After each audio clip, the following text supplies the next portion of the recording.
This tech demonstration provides a brief highlight to some of the web-based layering techniques currently being developed at NASA Langley Research Center. During this demonstration, I intend to provide two examples, one focused on the cultural historic side of GIS, and another geared more towards facilities management. Okay, so here I have one of our prototype applications. In this map, I have several historic raster images local to the Hampton Roads Peninsula. Additionally, I have a generic NASA property boundary service currently used in our production utility applications. My intent here is to don my historian hat and use the web application to make comparisons between different vintage maps. I'm looking for similarities and differences, mostly noting roads and waterways. Here, my only visible layer is the 1751 Fry and Jefferson map.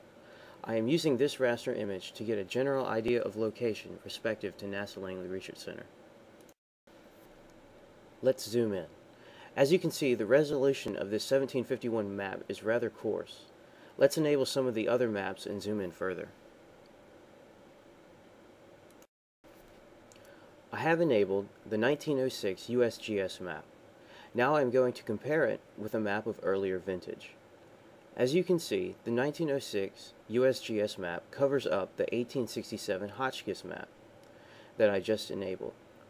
Our drag and drop layering capability allows the user to readjust the mapping application to fit their need. Now that I have the 1867 map on top, I want to compare the maps. To do that, I need to see both correctly georeferenced at the same time. Our dynamic layering transparency tool allows us to do just that. From a historical view, as I change the transparency, note the roads and waterways.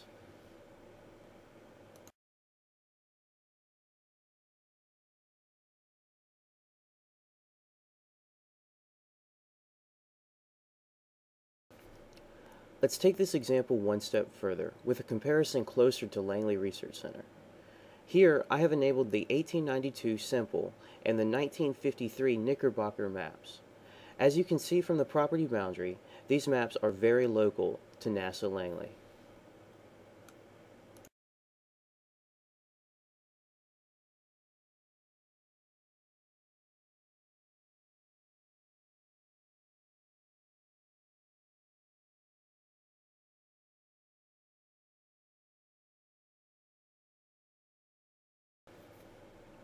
Next, let's look at this capability as it relates to facilities management using Langley's floor plan data. In this scenario, I don my facilities manager hat. Several of my employees are complaining about insufficient heating and cooling. To begin solving the problem, my first desire is to isolate the issue to HVAC zone relative to where these employees sit. I quickly throw together a map based on services typically used in other floor plan applications.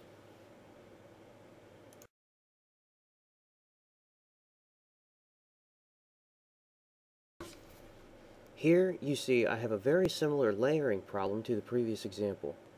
That is, the standard layering needs to be modified so that I can view multiple datasets at the same time. Remember, I want to see HVAC zones relative to rooms the employees work in.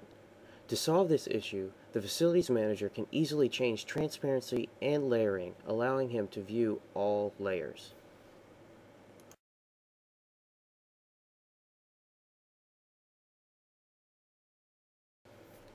Finally, the facilities manager can use the tool to locate electrical assets responsible for heating and cooling within the problematic HVAC zones.